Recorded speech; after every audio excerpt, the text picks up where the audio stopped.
Hello Bangla, তো কি করছো সবাই?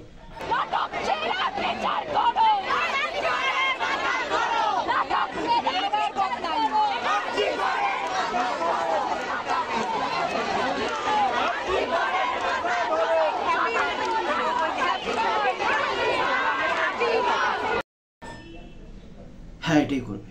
যতদিন পর্যন্ত না অপরাধীরা ধরা পড়বে, বাংলা এটাই করবে। তো দেখো বস, আমরা এই চ্যানেলে পুরোপুরি একটা মিম রিভিউ করি, একটা মিম রিভিউ চ্যানেল, বা বিভিন্ন অ্যাকশন সিনস হোক, বলিউড অ্যাকশন সিন হোক, ভোজপুরি হোক, বা বিভিন্ন জিনিস এগুলো সব আমরা রিভিউ করি বা রিয়াকশান দিই, যেটাকে বলো তোমরা।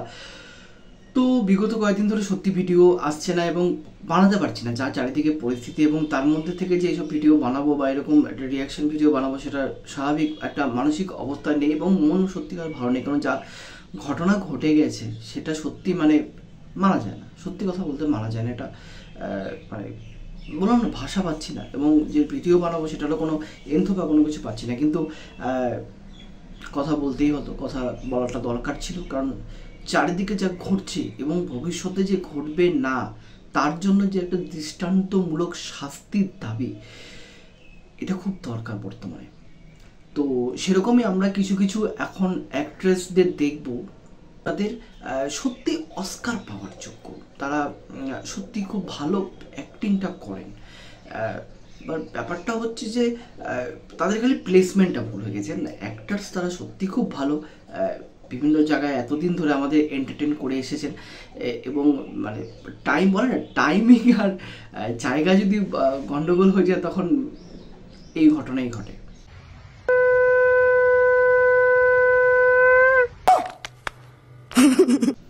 তো আপনারা দেখতে পেন, মানে ঠিক আছে, কোনো ব্যাপার না, কিন্তু তাও তো মানে এটুকু বলো, প্রতিবাদ তো করেছে, যেভাবেই হোক করেছে, প্রতিবাদ তো করেছে। 15ই আগস্ট স্বাধীনতা দিবস, সত্যি কি আমরা স্বাধীন হয়েছি?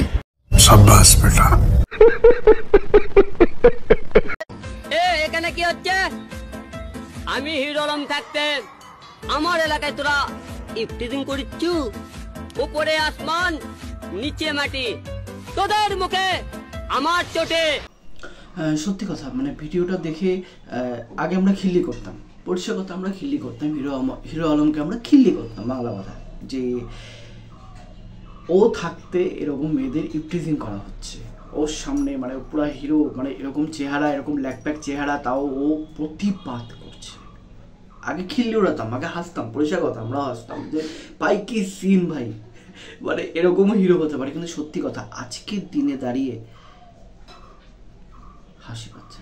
হিরো আলমের যে সিনটা আপনারা দেখলেন, এটা যদি বাস্তবে করতো এবং এইভাবে যদি মানুষ প্রতিবাদ করে, তাহলে হয়তো আরজি করার মতো ঘটনাটা ঘটতো না। এবং দেখুন, ব্যাপারটা এখন কি হবে না হবে, কতদূর কি হবে না হবে সেটাও আমরা জানি না, এবং চাই তো সেটা যেন শাস্তি পাক, এটা দৃষ্টান্তমূলক শাস্তি হোক, যাতে ভবিষ্যতে হয়তো সমাজ পাল্টাবে, এটা আশা করি। এবং কতটা কি শাস্তি মানুষ পাল্টাবে, এটা হচ্ছে মেন কথা। মানুষ কতটা কি পাল্টাবে, যারা এরকম নোংরা মতো কাজকর্ম করে তারা তো কতটা পাল্টাবে সেটা জানি না। কারণ এর পরেও ঘটনা ঘটে যাচ্ছে, বিভিন্ন জায়গায় ঘটনা ঘটে যাচ্ছে, এবং শুধুমাত্র মানে একটা বয়স, অনেকে দেখবেন বলবে ছোট পোশাক পরেছিল, এ পরেছিল, পোশাক কোনো ব্যাপার না বস, পোশাকটা একটা ছুতো মাত্র। পোশাকে যদি ব্যাপার হতো তাহলে 2 বছরের বাচ্চা রেপ হতো না, 91 বছরের বৃদ্ধাও রেপ হতো না, পরিষ্কার কথা, সোজাভাবে। কাছে পোশাক কোনো ব্যাপার না, এটা পড়তেই পারে, এটা কোনো ব্যাপার না। পোশাকের জন্য কোনোদিন কোনো কিছু হয় না, এবং যারা বলে সেটা একদমই ভুল মাত্র। তো দেখুন, একদিনে তো সব কিছু চেঞ্জ হয় না, ফট করে একদিনে একটা বিশাল বড় একটা জিনিস হলো, সেটা সব কিছু একবারে ধুম করে সব কিছু হয়ে গেলো, সেটা হয় না। আমাদের চেঞ্জ হতে হবে, আমাদের মানসিকতা চেঞ্জ করতে হবে, আমাদের এমন হতে হবে যাতে আমাদের পাশে যদি কোনো মেয়ে, কোনো বোন বা কেউ যদি দাঁড়িয়ে থাকে, সে যেন আনকমফোর্টেবল ফিল না করে। একটা জিনিস খুব ভালো মতোভাবে চিন্তা করতে হবে, তাকে যেন সব কিছু যেন সেফ ফিল করে, ব্যাস, আর কিচ্ছু না। সেই চিন্তাটা যেন না হয় রাত্রিবেলা একা ফেরার সময়, যে ফিরতে পারবো তো, বাস থেকে যদি একটা বাইক নিয়ে একটা ছেলে আসে, বা বাস থেকে যদি 2-3টে ছেলে আসে বাইক নিয়ে, সে যেন কোনো রকম ভয় না পায়। ফ্রিডম নিয়ে, যে ফ্রিডমটা কি আসলে, যে রাত্রিবেলা একটা মেয়ে একটা জবের থেকে ফিরছে, সেখান থেকে যখন প্যাক করছে, 3-4জন ছেলে রেল লাইন ওভারব্রিজ দিয়ে যখন দিয়ে যখন যাচ্ছে, সেখান দিয়ে যখন 3-4টা ছেলে হেঁটে যাচ্ছে, সে কোনো ভয় পাচ্ছে না। রাস্তাতে যখন হেঁটে যাচ্ছে তখন 3-4টে বাইক নিয়ে ছেলে চলে গেল, কিন্তু তার মুখে কোনো রকম ভয় বা কোনো সংকোচ ছিল না। তা আমাদের সেই কাজটি করতে হবে। সো গাইস, তোমার যদি ভিডিওগুলো ভালো লাগে তাহলে লাইক করো, শেয়ার করো, সাবস্ক্রাইব করো, পাশে থাকা বেল আইকনটা ক্লিক করে দাও যাতে পরের ভিডিও তোমার থেকে মিস না হয়। দেখা হচ্ছে তোমার সাথে পরের ভিডিওতে, ততক্ষণের জন্য গুড বাই।